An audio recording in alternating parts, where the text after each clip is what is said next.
విదేశాలకు వలస వెళ్లడం అంత ఆషామాషి కాదు. సొంత గూడు వదిలి విదేశాల్లో స్థిరపడాలనుకోవడం అంత ఈజీ కాదు. దేశంలోని అత్యంత సంపన్నులు విదేశాల్లో సెటిల్ కావడానికి ఆసక్తి చూపిస్తున్నారు.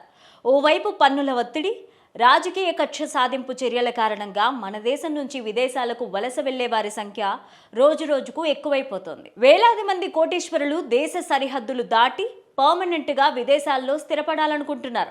మన దేశంలోని జీవన ప్రమాణాలతో పోలిస్తే విదేశాల్లో మెరుగ్గా ఉండడంతో అక్కడ స్థిరపడాలనుకుంటున్నారు.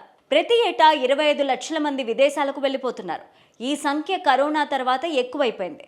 ఒకప్పుడు నిబంధనలతో పాటు ఆర్థిక స్తోమత ఉన్న కుటుంబాలకు చెందిన పిల్లలు మాత్రమే విదేశాలకు వెళ్లేవారు.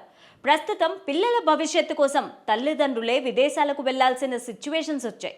అమెరికా, బ్రిటన్, కెనడా దేశాలతో పోలిస్తే అరబ్ దేశాలకు వెళ్లే వారి సంఖ్య ఎక్కువగా ఉంటుంది. విదేశాల్లో పెట్టుబడులు పెట్టి వ్యాపారం చేసే ధోరణి కూడా పెరిగిపోయింది.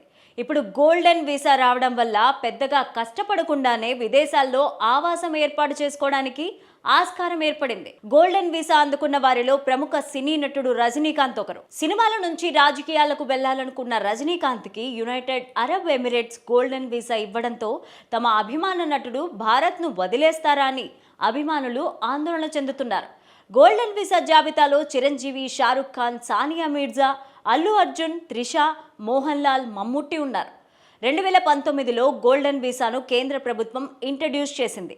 ఒక రకంగా చెప్పాలంటే అత్యంత ధనవంతులకు శాశ్వత నివాస వీసా అని చెప్పొచ్చు. అయితే సంపన్నులు దేశం విడిచి వెళ్లిపోవడం అంటే మూలధనం తరలి వెళ్లినట్టు అని ఆర్థికవేత్తలు విశ్లేషిస్తున్నారు. విదేశాలకు వెళ్లడం అంటే ఫ్యూచర్ ఇన్వెస్ట్మెంట్. ఒక భారతీయుడు విదేశాలకు వెళ్లడం అంటే 2.5 కోట్ల రూపాయలు తీసుకెళ్లాలి. అదే ప్రవాస భారతీయుడైతే ఏకంగా 10 కోట్ల వరకు తీసుకెళ్లొచ్చు.